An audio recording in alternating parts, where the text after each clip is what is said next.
අයිබෝවන් arrow Lanka global එකඩමිත අපි වල සාදරෙන් පිළිගන්නවා. දැන් අපි මේ සාකච්ඡා කරන්න යන්නේ 2020 A-level භෞතික විද්‍යා පේපර් එකේ ෆිසික්ස් පේපර් එකේ 31 ඉඳන් 40 වෙනකන් ගණන් 10. ඒ කියන්නේ සාමාන්‍යයෙන් අර ගොඩක් කට්ටිය වෙලාව ගන්න ඔන්න ඔය ගණන් කීපේ හදා ගන්න තමයි. ඉතින් අපි බලමු කොහොමද ඉතාමත් ඉක්මනින් ඒ ගණන් ටික හදන්නේ පහසුවෙන් ඔයාලගේ කියන්නේ ගොඩක් කාලේ නාස්ති නොකර ගණන් ටික හදන විදිය. ඒ කියන්නේ ඔයාලගේ තියෙන දැනුම පාවිච්චි කරලා කොහොමද කරන්න කියලා බලමු. ඔයාලත් මේ අපි කියලා දෙන ක්‍රම ප්‍රැක්ටිස් කරන්න.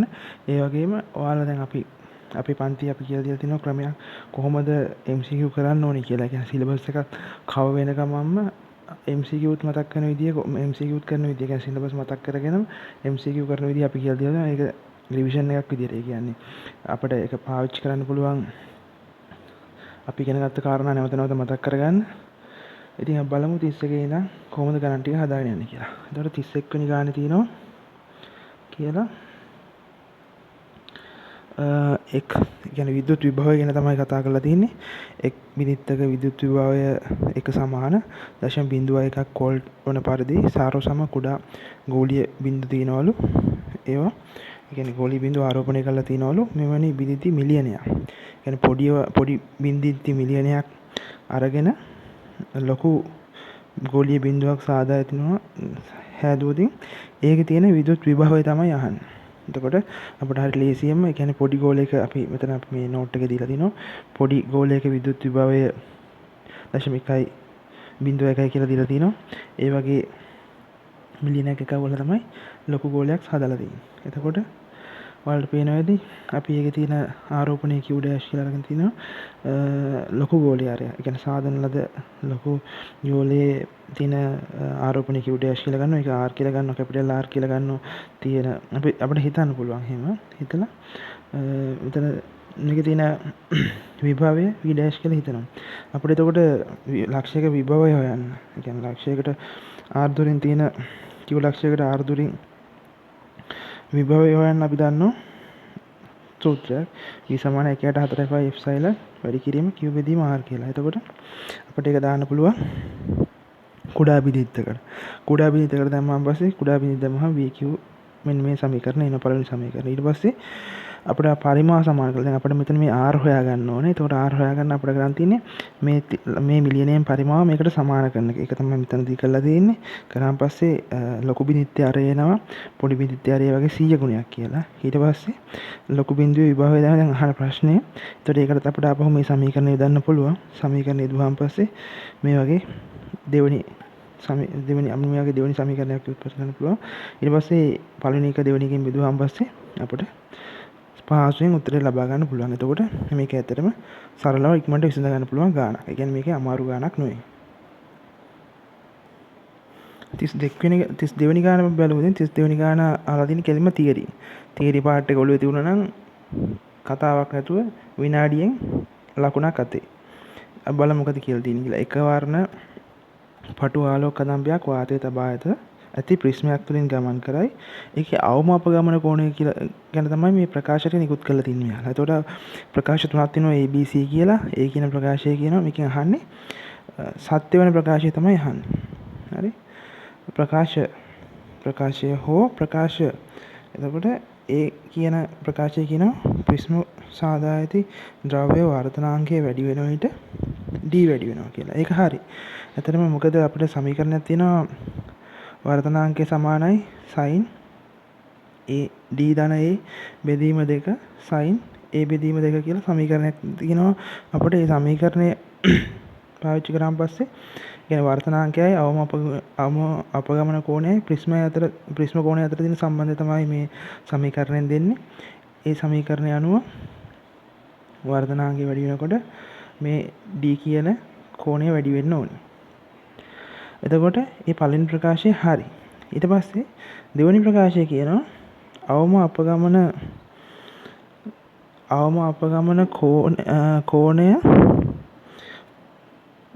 ක්‍රමයෙන් වැඩි පතන කෝණය ක්‍රමයෙන් වැඩි කරන විට D කියන්නේ අවම අපගමන කෝණය. පළමු අඩුවේ පසුව වැඩි වේ. අන්න ඒක කතාව වැරදි. අවම අපගමන කෝණයට කිසිම වෙනසක් වෙන්නේ නැහැ. වෙනස වෙන්නේ අපගමන කෝණයට. මේ අපි තියරි වල අපි ව්‍යුත්පන්න කරලා දිනවා මේ අපගමන කෝණයත් කොහොමද පතන කෝණයත් එක්ක වෙනස් වෙන්නේ කියලා. මේ අවම අපගමන කෝණය කියලා කියන්නේ මේ වක්‍රයේ තියෙන යටම පොයින්ට් එකක් තමයි කියන්නේ. කියන්නේ අවම අපගමන කෝණය පතන කෝණය සමග වෙනස් වෙන්නේ නැහැ. එතකොට B කියන ප්‍රකාශය වැරදි. ඊට පස්සේ C කියන එක තියෙනවා ප්‍රිස්ම කෝණය වැඩි කරන විට D වැඩි වෙනවලු. ඒකත් අපිට බලා ගන්න පුළුවන්. මේ ඔයාලට ඕන නම් ඒ කතාව හරි. ඒ කියන්නේ මේ ප්‍රකාශය හරි. ප්‍රිස්ම කෝණය වැඩි කරනකොට D කියන එක. ඒ කියන්නේ අවම අපගමන කෝණයත් වැඩි වෙනවා. ඔයාලට ඒක හදලා බලන්න පුළුවන්. ඔයාලා මේ n කියන එකට මේ වර්ධනාංකය 1.5ක් වගේ අරගෙන මේ a කියන එකට 30ක් කියලා අරගෙන ඒ කියන්නේ මේ ප්‍රිස්ම කෝණය 30යි 60යි දාලා මේ දෙකට සුළු කරලා බලන්න. එතකොට ඔයාලට පේනවා ඒකෙදි මේ D කියන ඒකෙදි ඒක සුළු කරලා මේ D කියන අගය යුක්ත කරන්න. එතකොට ඔයාලට D කියන අගයන් දෙකක් බලා ගන්න පුළුවන් මේ ප්‍රිස්ම කෝණය අංශක 30යි 60යි වෙනකොට ඒ දෙකේ උත්තර සැසඳුම ඔයාලට නිකම්ම බලා ගන්න පුළුවන් මේ ප්‍රකාශයේ නිර්වද්‍යතාවය. එතකොට ඒ ගාන විසඳගන්න එහෙම. ඒකත් හරි ලේසි ගානක්. අපි බලමු 33 වෙනි ගානේ කොහමද ඇවිල්ලා තින්නේ කියලා. ඒකත් ඇත්තටම ඇති දෙයක් නෑ. හරිම ලේසි ගානක්. කියන්නේ මේවට ඇත්තටම ළමයින්ට මේක අමාරුයි කියන්නේ ඇයිද කියන ප්‍රශ්නයක් තියෙනවා. එතන තියෙන්නේ මේ අපිට දීලා තිනවා ධාරා විද්‍යුතය ගානක් ඇතරම. ඒකේ දෙමං යතුරක් පාවිච්චි කරලා තිනවා K කියලා. ඒකෙදි ප්‍රතිරෝධ දෙකක් තියෙනවා 8 ඕම් 2 ඕම් කියලා. දෙකට අභ්‍යන්තර ප්‍රතිරෝධය R විද්‍යුත්ගාමක බලය E වන අභ්‍යන්තර ප්‍රතිරෝධය R වන කෝෂයකට සම්බන්ධ කරලා තියෙනවා. ශ්‍රේණිගතව ඒ 2 ඕම් 8 ඕම් කියන දෙක ඊට පස්සේ අහනවා එක ප්‍රතිරෝධයේ ක්ෂමතා උත්සර්ජනය සමානයිලු. එතකොට R අභ්‍යන්තර ප්‍රතිරෝධය අගේ කොච්චරද කියලා අහනවා. කියන්නේ ක්ෂමතා උත්සර්ජනය සමානයි කියන පොයින්ට් එක තමයි අපිට ඔය 8 ඕම් 2 ඕම් කියන දෙක එකතු කරලා ප්‍රකාශයක් ගොඩනගා ගන්න තියෙන. ඒ කියන්නේ අපි ඒක පාවිච්චි කරනකොට ඒක තමයි ඒ පොයින්ට් එක තමයි පාවිච්චි කරන්නේ ඒ අදාළ අවස්ථා දෙක සම්බන්ධ කරන්න. හරිද? එතකොට අපි මේ දීලා තිනවා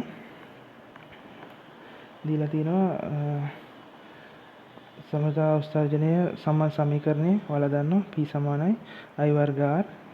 එතකොට අපිට අවස්ථා දෙකට සමතා උත්සර්ජනය සමානයි කියනවනේ. එතකොට අපිට ගොඩනගා ගන්න පුළුවන් මේ සම්බන්ධය. ඊට පස්සේ අපි අවස්ථා දෙකටම අපි දානවා V සමානයි IR කියන එක. V සමානයි IR දැම්මම පස්සේ පළවෙනි එක එනවා. පළවෙනි අවස්ථාවේදී අභ්‍යන්තර ප්‍රතිරෝධයයි 8 ඕම් කියන ප්‍රතිරෝධය එකතු වෙලා ඒක පළවෙනි අවස්ථාවේ ගලන ධාරාවෙන් වැඩි වෙනවා. දෙවෙනි අවස්ථාවටත් ඒ විදිහට අපිට දෙවෙනි අවස්ථාවේ ගලන ධාරාවෙන් දෙවෙනි අවස්ථාවේ තියෙන සම්පූර්ණ ප්‍රතිරෝධය වැඩි කරලා ගන්න පුළුවන්. ඊට පස්සේ මේ දෙක මේ E කියන විද්‍යුත්ගාමක බලය එකම හින්දා අපිට මේ දෙක සමාන කරන්න පුළුවන්. සමාන කරන්නේ නැත්නම් මේකෙන් මේක බෙදලා ගන්න උනක් පුළුවන්. බෙදුවාට පස්සේ මේ උත්තරේ එනවා. ඊට පස්සේ මේකේ ආපහු අපිට ගන්න පුළුවන් මේ I1 බෙදීම I2 වල සම්බන්ධය. එතකොට ඒක මෙතනට ආදේශ කරාන් පස්සේ R වලගේ 4ක් ඉන්නවා. කියන්නේ අතට මේකේ ඇති දෙයක් ඇත්තෙම නැහැ. ලේසියෙන් හදා ගන්න පුළුවන් ගාන. ඔයාලා 34 කියන ගාන බලුවොත් මේකේ තියෙන්නේ නිව්ටන්ගේ සිසිල නියමය කොහොමද දාන්නේ කියලා. ඒක කොහොමද සිසිල් වෙන කියන්නේ වස්තුවක් සිසිල් වෙන නියමය. ඇතර මේවට විනාඩියක් දෙකක් යන්නේ නැහැ. ඒ තරම් ඉක්මනට විසඳන්න පුළුවන්. මේ අපි පෙන්නලා දීලා තිනවා කොහොමද ඒක කරන්නේ කියලා. මුලින්ම අපිට නිව්ටන්ගේ සිසිල් නියමය දාන්න පුළුවන් අවස්ථාව ගැන හිතලා නිව්ටන්ගේ සිසිල් නියමය ඊට පස්සේ අපව අපිට ගන්න පුළුවන් සාමාන්‍ය ස්කන්ධය M වන විශිෂ්ට තාපධාරීතාවය S වන වස්තුව වාතයේ තිබ්බහම පස්සේ කොහොමද ඒකේ තාප හානි වන ශීඝ්‍රතාවය කියලා. එතකොට ඒකට තව සමීකරණයක් ගන්න පුළුවන්. අපිට මේ වගේ සමීකරණ දෙකක්. මේ වගේ සමීකරණ දෙකක් පාවිච්චි කරලා ඔය කියන ප්‍රශ්නේ හරි ලේසියෙන් ගොඩ දාන්න පුළුවන්. එතකොට මෙතන අපිට තාපය හානි වීම ශීඝ්‍රතාවය. දැන් මෙතන මේ තාපය හානි ශීඝ්‍රතාවය කියන්නේ නිව්ටන් විශේෂණ නියමයේ අපි ඒකට තාපය හානි වීමේ ශීඝ්‍රතාවයට තව සමීකරණයක් උත්පන්න කරගන්නවා අර q සමානයි ms θ වලින්. එතකොට ඒ දෙක සමාන කරාන් පස්සේ අපිට එනවා dt බෙදීම dt ඒ කියන්නේ උෂ්ණත්ව වෙනස බෙදීම ගත වෙච්ච කාලය සමාන වෙනවා උෂ්ණත්වයේ රින මෙතන මේ ටික නියතයක් කාමර උෂ්ණත්වයට සමාන වෙනවා. එතකොට අපිට ඒකෙන් ඔය තියෙන අවස්ථා දෙකට ගැලුවාම මුල් අවස්ථාවේ දිනවා 60 නම් උෂ්ණත්වය 50ට අඩු වෙන්න මිනිත්තු 5ක් ගියා කියලා අපි කෙලින්ම මෙතන මිනිත්තු විදිහට ආදේශ කරලා දිනවා. ඒ කියන්නේ ඔයාලා ගොඩක් හිතේ දෙන්න දෙන්නේ නැහැ. ඉක්මනට ආදේශ කරලා එහෙම ගන්න පුළුවන්. මිනිත්තු ගන්න යන්නේ. එතකොට මෙතන දානවා ඇවරේජ්. ඒ කියන්නේ 60යි 50යි එකතු කරලා එක දෙකෙන් බෙදලා දානවා මෙතන තියෙන එක මධ්‍යම උෂ්ණත්වය. ඊට පස්සේ කාමර උෂ්ණත්වය 30යි කියලා කරනවා. ඒ පළවෙනි ප්‍රකාශය ලියනවා. ඊට පස්සේ දෙවෙනි ප්‍රකාශයක් දෙනවා. පළවෙනි ප්‍රකාශය දෙවෙනි ප්‍රකාශයෙන් බෙදුවාම පස්සේ අපිට ගන්න පුළුවන් කොච්චර කාලයක් ගත වෙනවද කියලා. ඇත්තට මේ ගානේ හරිම ලේසියෙන් හදා ගන්න පුළුවන් ඇති දෙයක් නෑ. ඒ කියන්නේ හරිම ලේසි කියන්නේ ඇත්තටම මේකට විනාඩියක් දෙයක් යන්නෙත් නෑ. ගාන හදා ගන්න ටක් ගාලා මේක විස්තර ටික ලිව්වා. ඔයාලට ගාන හදා ගන්න පුළුවන් පහසුවෙන් සරලව. එතකොට ඒකේ අපි නෝට්ස් දීලා තියෙනවා. ඔයාලත් මේ වගේ නෝට්ස් ටිකක් ඔයාලා හදාලා දා ගන්න ඔයාලගේ නෝට් ගොඩට මොකද්ද තාපය හානි ශීඝ්‍රතාවය සම්බන්ධ කියන්නේ නිව්ටන් ගේ විශේෂණ නියමයේ. ඊට පස්සේ ආපහු අපි කිව්වා වගේ මෙතන අර ස්කන්ධයෙන් වන විශිෂ්ටතාවධාරීතාවය c වන වස්තුවක තාපයේ උෂ්ණත්වය වෙනස් වීම මේ උෂ්ණත්වය වෙනස් වෙන්නේ කොහොමද? කියන්නේ තාපය අවශෝෂණය හෝ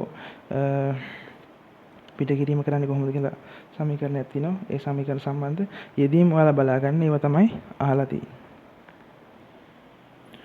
ඔයාලා ඊට පස්සේ 35 වෙනි ගාන බලුවොත් 35 වෙනි ගානේ කෙලින්ම තියෙන්නේ විශිෂ්ටතාවධාරීතාවය කොහොමද එතන يعني කොහොමද තාප හෝමාරු වෙන්නේ කියලා. තාප හෝමාරු කියන්නේ තාප හෝමාරු වෙලා අවස්ථා විපර්යාස වෙන එක අවස්ථා විපර්යාසයකුත් තියෙනවා එතන. ඒ වගේම උෂ්ණත්වය වෙනසවල් වෙන්නේ කොහොමද කියලා තමයි තියෙන්නේ. දැන් මෙතන කියනවා අයිස් ස්කන්ධයක් තමයි දාලා තියෙන්නේ. 35 තියෙන ජලයට කිලෝග්‍රෑම් ඒ කියන්නේ ජලයේ කිලෝග්‍රෑම් එකකට දාලා තිනවා සම්පූර්ණ අහලා තියෙන සම්පූර්ණ දිය කළ හැකි ඍණ 5 පවතින සෙල්සියස් අංශක ඍණ 5 පවතින අයිස් වල උපරිම ස්කන්ධය කොච්චරද කියලා. ඉතින් හරිම ලේසියි. ඔබ ඔතනදී ජලය තාපය උරාගෙන මේ අයිස් වල තියෙන මේ තාපය උරාගෙන මේ සෙල්සියස් අංශක 35 නම් අයිස්ට පුළුවන් බිඳුව වෙනකන් පල්ලෙහාට බහින්න තාපය පිට කරලා. ඒ තාපය අයිස් වලට උරා ගන්න. ඒක තමයි වෙන්නේ. එතකොට අයිස් උරාගත් තාපය සමාන වෙන්න ඕනේ ජලය පිට කළ තාපයට. එතකොට මෙතන අවස්ථා විපර්යාසයක් විතරක් නෙවෙයි වෙන්නේ. මේ සෙල්සියස් අංශක 5 තියෙන අයිස් ආපහු බිඳුවේ අයිස් වෙන්නත් ඕනේ. ඊට පස්සේ බිඳුවේ අයිස් වල එතනදී අවස්ථා විපර්යාසයක් වෙනවා. ඊට පස්සේ තමයි අවස්ථා විපර්යාසයකට ලක් වෙන්න ඕනේ. එතකොට අපෙන් අහන්නේ උපරිම අයිස් ප්‍රමාණය. උපරිම අපි දිය කරන්න පුළුවන් අයිස් ප්‍රමාණය m කියලා අරගෙන අපිට සමීකරණයක් ලියන්න පුළුවන්. සමීකරණ ලිව්වට පස්සේ අපිට ලියන්න පුළුවන් මෙහෙම සමීකරණයක්.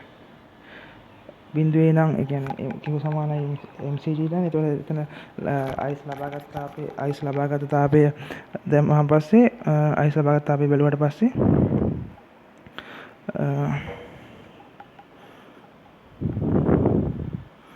අයිස් වල විශිෂ්ටතාවධාරීතාවය දීලා තිනවා. ඒ වගේම වියලන විශිෂ්ටතාවධාරීතාවයක් තියෙනවා. ඒ ටික ආදේශ කරාන් පස්සේ මෙන්න මේ සමීකරණයට අපට 0.4 කිලෝග්‍රෑම් දිය කරන්න පුළුවන් කියලා උත්තරේ එනවා. ඒ කියන්නේ උත්තරේ 5. ඒකත් ඇත්තටම ඇති දෙයක් නෑ. ඔයාලට දැක්කහම තේරෙනවා මේ ගානේ ඇති දෙයක් නෑ කියලා.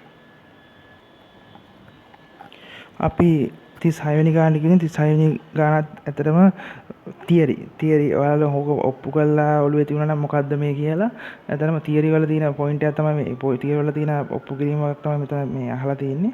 හරිම ලේසි කතාවක්. සංයුක්ත අන්වීක්ෂයක සාමාන්‍ය සීරුමාරුවේ ගැටලුවක් තමයි දාලා තියෙන්නේ. ඒක අහලා තියෙන්නේ. උපනිතය අවනිත මේ විශාලන බලය දීලා තියෙනවා. උපනිතය විශාලන තමයි අහන්නේ. වස්තු දුර දීලා තියෙනවා. අවනිතේ නාභිය දුර දීලා තියෙනවා. ඒතර සම්පූර්ණ විශාලන බලය 100ක් කියලා දීලා තියෙනවා. ඉතින් ඕකෙන් අපි කොහොමද හොයාගන්නේ බලන්න ඕනේ. උපනිතය විශාලනය හරිද? ඔයාලා දන්නවා සංයුක්ත අන්වීක්ෂක සාමාන්‍ය සීරුමාරුවේ තියෙනකොට මේ විශාල බලය සමාන වෙනවා අවනතේ විශාල බලය වැඩි කිරීම උපනතේ විශාල බලය. එහෙම ඒ සමීකරණය අපිට පාවිච්චි කරන්න පුළුවන් ඔය ගණනය කරන්න. එතකොට ඔයා සාමාන්‍යයෙන් සංයුක්ත අන්වීක්ෂක සාමාන්‍ය සීරුමාරුවේ තියලා වස්තුවක් නිරීක්ෂණය කරනකොට ඒක අවනතේ නාභිතුරට පොඩ්ඩක් ඈතින් තියලා තමයි බලන්නේ. එතකොට පොඩ්ඩක් ඈතින් තියලා බලන්නේ. එතකොට ඇතිවන අවනත නිසා ඇතිවන ප්‍රතිබිම්බය ඇති වෙන්නේ උපනතේ නාභිදුරට පොඩ්ඩක් මදක් මේ පැත්තින්. ඊට පස්සේ මෙතන තියෙන වස්තුව නිසා උපනතේ මගින් නැති කරන ප්‍රතිබිම්බය ඇති වෙන්නේ අවනතේ නාභිදුරට පොඩ්ඩක් මෙහා පැත්තේ. එතකොට ඔයාලට පේනවා ඔයාලට දීලා තියෙනවා මෙතන මේ අවනතේ F නෝට් කියලා අපි අරගෙන තිනවා F අවනතේ නාභිදුර 2.5 කියලා දීලා තිනවා. ඒකේ වස්තු දුර දීලා තිනවා 2.6 සෙන්ටිමීටර කියලා.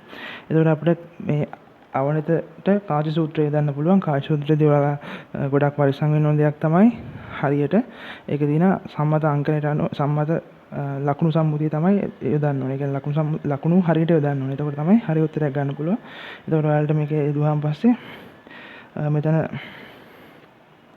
ප්‍රතිබිම්බ දුර v not කියලා තියෙන v ප්‍රතිබිම්බ දුර ගත්තොතින් ඒක ඍණ වෙනවා. ඊට පස්සේ වස්තු දුර ගත්තොතින් ඒක ධන වෙනවා. ඊට පස්සේ නාභි දුර ගත්තොතින් ඒක ඍණ වෙනවා. එතකොට ඔයාලට ලකුණුත් එක්ක ලකුණු කාච සූත්‍රයට ආදේශ කරාන් පස්සේ මේ වගේ සූත්‍රයක් එනවා. ඒක අපි u කියන්නේ අවනතෙහි වස්තු දුරෙන් වැඩි කරලා තිනවා. වැඩි කරාන් පස්සේ අපිට මෙන්න මේ වගේ සමීකරණයක් එනවා. ඒ කියන්නේ අවනතේ විශාල බලය ලියන්න පුළුවන් අපිට අවනතේ කියන්නේ වස්තු ප්‍රතිබිම්බ දුර බෙදීම වස්තු දුර කියලා. එතකොට අපිට මේ සමීකරණයට මේක ආදේශ කරාන් පස්සේ මෙතන එනවා එකයට අවනතේ විශාල බලය දාන 1යි. මෙතන මේ වස්තු දුර තියෙන්නේ වස්තු දුර 2.6යි. ප්‍රතිබිම්බ මෙතන නාභීය දුර 2.5යි. එතකොට අපිට අවනතේ විශාලන බලය එනවා 25ක් කියලා. එතකොට සම්පූර්ණ විශාලනයේ 100යි කියලා දීලා තිනවා. ඒ 25 ආදේශ කරාන් පස්සේ උපනතේ විශාල බලය සරලව ලේසියෙන් හොයාගන්න පුළුවන්.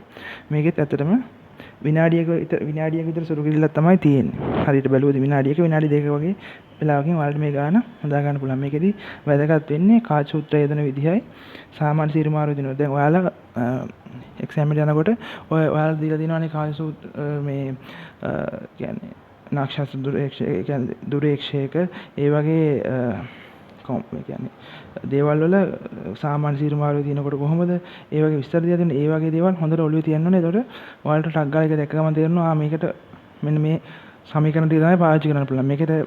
මේකදී මෙන්න මේ වගේ ලකුණු සම්මුතියක් තමයි පාවිච්චි වෙන්නේ කියලා ඔයාලගේ ඔළුවේ තියෙන්න ඕනේ. එතකොට ලේසියෙන් හරියට විසඳ ගන්න පුළුවන් ඒ ගැටලු ටික.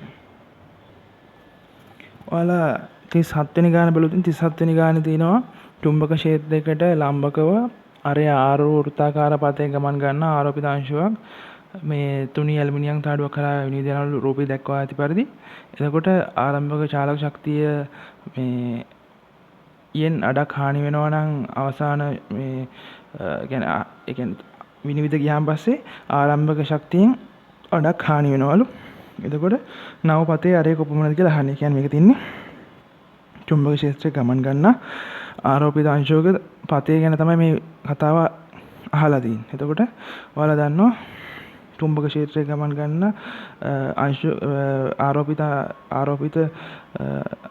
අංශුවක බලය කියන්නේ චුම්බක ක්ෂේත්‍රයේ තියෙන ඇති කරන බලය අපිට ලියා ගන්න පුළුවන්. අපි දීලා තියෙන විදිහට F සමානයි BVQ කියලා. B කියලා කියන්නේ චුම්බක ක්ෂේත්‍රයේ විශාලත්වය, V කියලා කියන්නේ අංශුවේ ප්‍රවේගය, Q කියලා කියන්නේ අංශුවේ ආරෝපණය. එතකොට වෘත්තාකාරක චලිතය නිසා මේකට අපිට දාන්න පුළුවන් කේන්ද්‍ර අපසාරි බලයක් තියෙනවා කියලා හිතලා M V වර්ගයේ බෙදීම R කියලා. එතකොට අපිට මේ දෙක සමාන වෙන්න ඕනේ මේක වෘත්තාකාර පතයක ගමන් කරන. ඒ කියන්නේ කේන්ද්‍ර අභිසාරී බලය ලැබෙන්න ඕනේ චුම්බක බලයෙන්. එතකොට ඔයාලට මෙහෙම වෘත්තාකාර පතයක යනවා කියලා ඔයාලට ඔප්පු කරගන්න ඔයාලට සමීකරණ තියෙනවා. එතකොට මේ දෙක සමාන කරාට පස්සේ ඔයාලට අන්තිමට තේරෙනවා මෙතන R කියන එක. R කියන්නේ පතේ ආරය වේගයට සමාන වෙනවා කියලා. වේගයට අනුලෝමව සමානුපාතිකයි කියලා අපිට ගන්න පුළුවන්. මේ ටික නියතයක් කියලා ගත්තොත් මේක අනුලෝමව සමානුපාතික වෙනවා කියලා ගන්න පුළුවන්.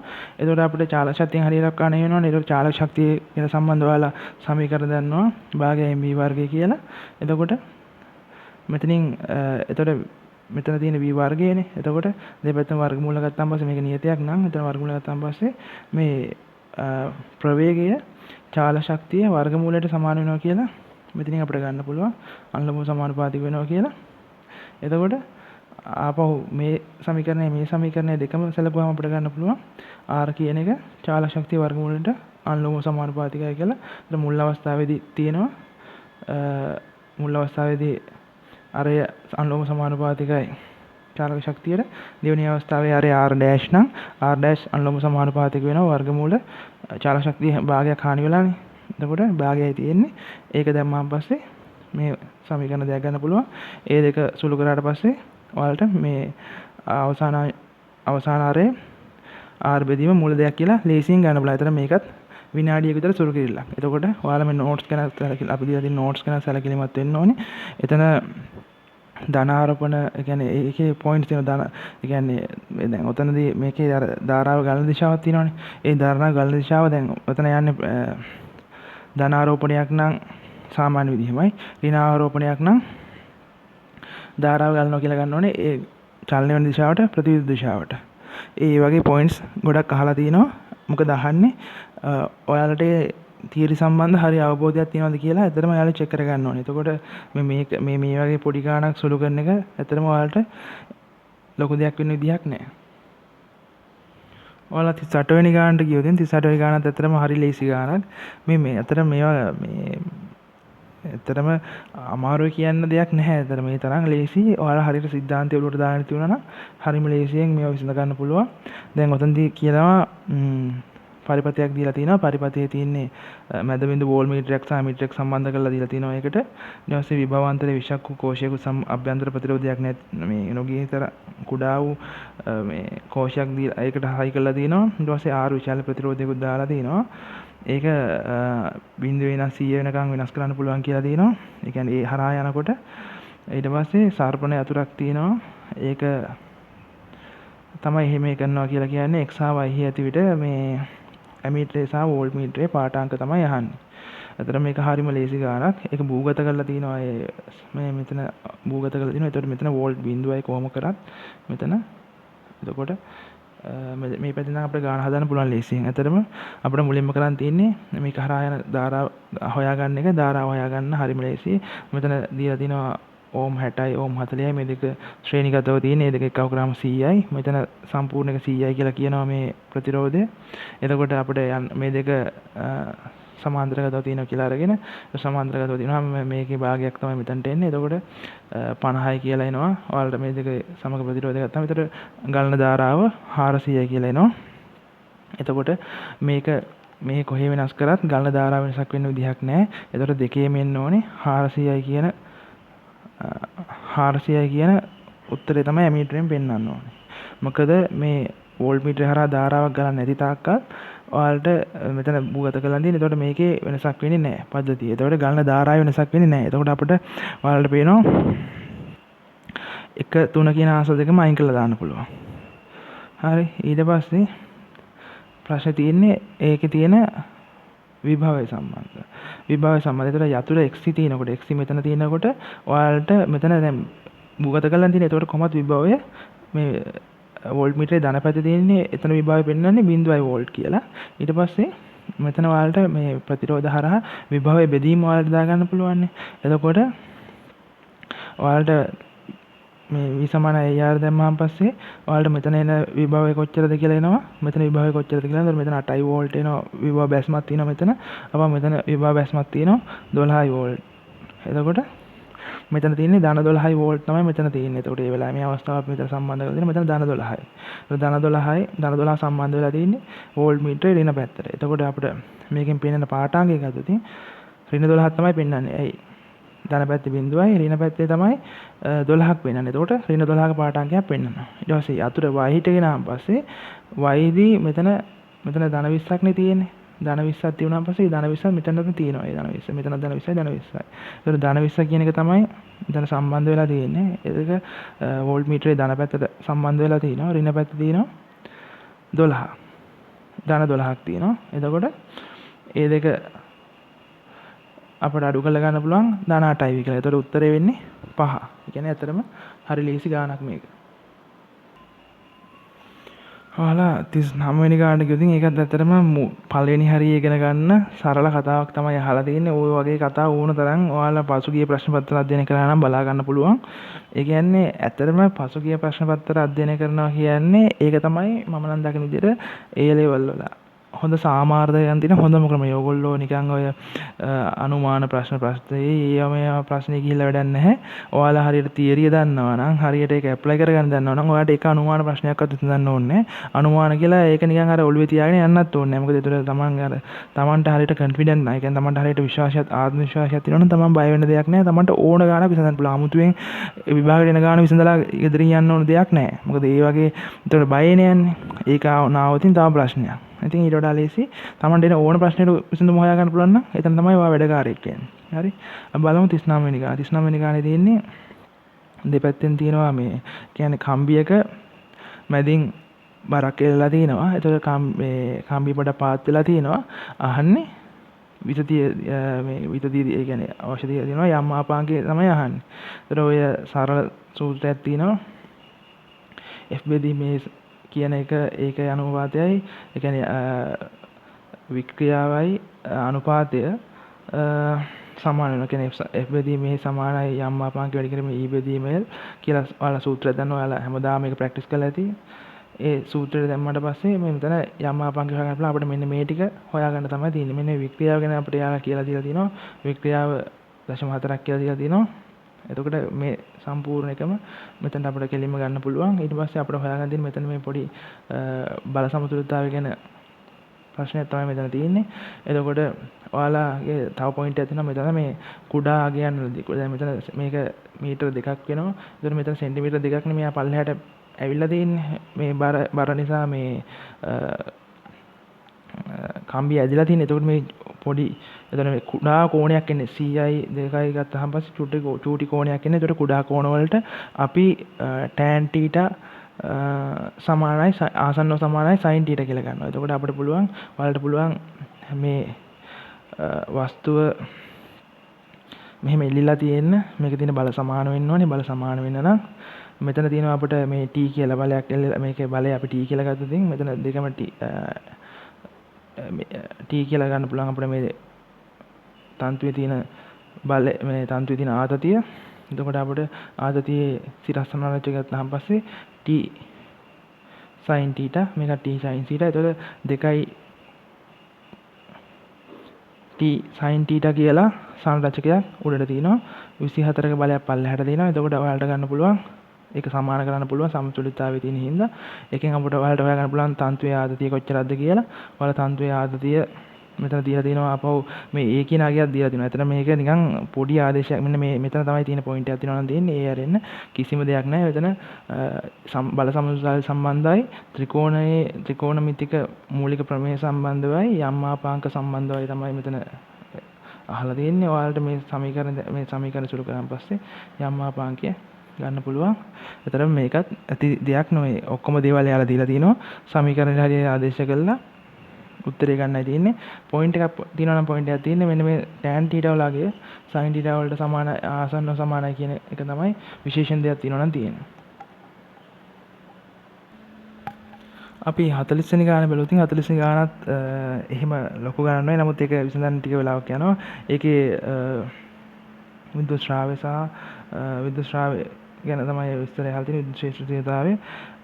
එතකොට මෙතන මේ අහලා තින්නේ මේ අනන්ත දිගක් තියෙන සුදු කම්බියක රේඛීය ආරෝපණ ඝනත්වය දීලා තියෙන ඍණ ලැම්ඩා කියලා. ඒ කියන්නේ ඒකේ තියෙන ඍණවද කියන්නේ ඍණව තමයි ආරෝපණය වෙලා තියෙන්නේ.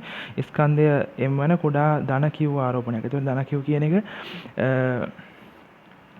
ආකර්ෂණය වෙන්න ගන්නවා ඔය තියෙන කම්බිය. මොකද ඒකේ තියෙන්නේ ඍණ ආරෝපණයක්නේ. එතකොට කම්බිය වටා xy තලයේ ඇති r වෘත්තාකාර පතයක ගමන් කිරීමට සලස්වනවා. ඒ කියන්නේ xy තලයේ තියෙන r වෘත්තාකාර පතයක ගමන් කරනවා මෙතන තියෙනවා දාලා. එතකොට ඒකේ ආවර්ත කාලය තමයි අහන්නේ. ඒතර වෘත්තාකාර පතයක මෙයා යන්න නම් මෙයාට කේන්ද්‍ර අභිසාරී බලයක් තියෙනවා. ඒතර කේන්ද්‍ර අභිසාරී බලය හම්බෙන්නේ මේ ආරෝපණ ඝනත්වය ඍණ ලැම්ඩා වන මේ සංනායක නිසා මේ ධන q මත ඇති වෙන බලය තමයි කේන්ද්‍ර විසට ඇති වෙන බලය තමයි තියෙන්නේ. එතකොට ඔයාලා මේ ගවුස් නියම එහෙම දාලා මේ විස්තර කරලා ගන්න පුළුවන් මෙතන කොහොමද කියලා ගවුසිය පෘෂ්ඨයක් විදිහට අරගෙන. එතකොට අපි මේක මෙතන පැහැදිලි කරලා තියෙනවා. එතකොට මේ විද්‍යුත් ශ්‍රාවයට සමීකරණ දෙකක් ලියන්න පුළුවන්. ආරෝපණය කියන්නේ එන්ක්ලෝස් වෙලා තියෙන ආරෝපණය සම්බන්ධයෙන් සමීකරණයක් තියෙනවා. ඒ වගේම වර්ගඵලයයි ශේෂ්ත්‍ර ත්‍රිවතාවයයි එකහු කරලා සමීකරණයක් තියෙනවා. මේ සමීකරණ සම්බන්ධ කරාන් පස්සේ ඔයාලට මේ පළවෙනි එකයි දෙවෙනි එකයි සමාන කරලා ගන්න පුළුවන්. එතකොට මේ q enclose ඒ කියන්නේ මෙතන තියෙන ආරෝපණය ගත්තතින් පස්සේ ඍණ ලැම්ඩා l කියලා දුරක් අපි සලකනවා.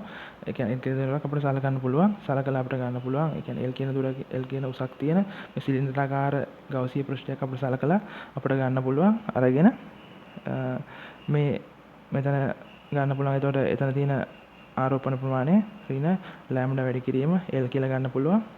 එතකොට ඒ කියන්නේ l දිගක ඍණ ලැම්ඩා කියන ආරෝපණය තියෙනවා. එතන මුළු ආරෝපණය ඍණ ලැම්ඩා l. ඊට පස්සේ E කියලා විද්‍යුත් ශේෂ්ත්‍ර තීව්‍රතාවයක් තියෙනවා. එතකොට කියලා අපිට ගන්න පුළුවන් මෙතන මේක තියෙන විද්‍යුත් ශේෂ්ත්‍ර තීව්‍රතාවය E කියලා ගත්තොත් ඒක ඇතුළට මේක ඇතුළට තමයි විද්‍යුත් ශේෂ්ත්‍ර තීව්‍රතාවය තියෙන්නේ. එතකොට 2πrl කියලා තියෙනවා. 2πrl කියන්නේ මේ වටේ තියෙන මේ සිලින්ඩරේ මේ වෘත්තාකාර මේ පෘෂ්ඨයේ මේ උඩ යටයි නෙවෙයි මේ පැත්තේ තියෙන සම්පූර්ණ වර්ගඵලය. ඒතර ඒකෙන් අපිට විද්‍යුත් ශේෂ්ත්‍ර තීව්‍රතාවයට සමීකරණය ලියා ගන්න පුළුවන්. එතකොට මේක තමයි මේක වැදගත් දෙයක්. ඊට පස්සේ වෘත්තාකාර චලනයක දෙන්න ඕන කේන්ද්‍ර අභිසාරී බලයට අපිට ප්‍රකාශයක් ලියා ගන්න පුළුවන් mr ඔමෙගා වර්ගය කියලා. ඔමෙගා කියලා කියන්නේ 2t බෙදීම 2යි බෙදීම t කියන්නේ අංශක 360ක් වෘත්තාකාර පතේ ගමන් කරන්න t වෙලාවක් යනවා කියන එක තමයි මෙතනදී කියලා දෙන්නේ. එතකොට ආවර්ත කාලය කියන්නේ ඒක. එතකොට මේ t කියන වගේ තමයි අපිට හොයා ගන්න ඕනේ. අපිට ගන්න තියෙන්නේ මේ අංශ වෘත්තාකාර පතේ ගමන් කරන්න නම් විද්‍යුත් ශේෂ්ත්‍රය මගින් ඇති කරන බලය සමාන වෙන්න ඕනේ චුම්බක කේන්ද්‍ර අභිසාරී බලයට සමාන වෙන්න ඕනේ. එතකොට මේ දෙක සමාන කරාන් පස්සේ ඔයාලට උත්තරේ ගන්න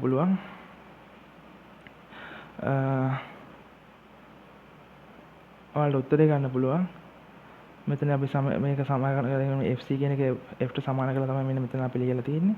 ඒකට මේ ඔමෙගා කියන එකට මේ අගයත් ආදේශ කරලා තියෙනවා. එතකොට කෙලින්ම ආවර්ත කාලය ලබා ගන්න පුළුවන්. මෙන්න මෙතනදී ඔයාලා අර වර්ගමූල ඇතුළට අගයන් ගෙනියනකොට ඒවා කොහොමද වෙනස් වෙන්නේ? ඒවා වර්ග වෙන ඒවා හැම හරියට දා ගන්න ඕනේ. එතකොට ලේසියෙන්ම උත්තරේ ගන්න පුළුවන්.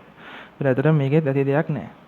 ඔයාලට දැන් තේරෙනවා 31 ඉඳන් 40 වෙනකන් ඇති ප්‍රශ්නවල ලොකු දෙයක් නැහැ. ඔයාලට මේ හැම ගානක්ම විනාඩි 2කට 3කට වඩා අඩු කාලයකින් හැමදේම ඉවර කරගන්න පුළුවන් කියලා.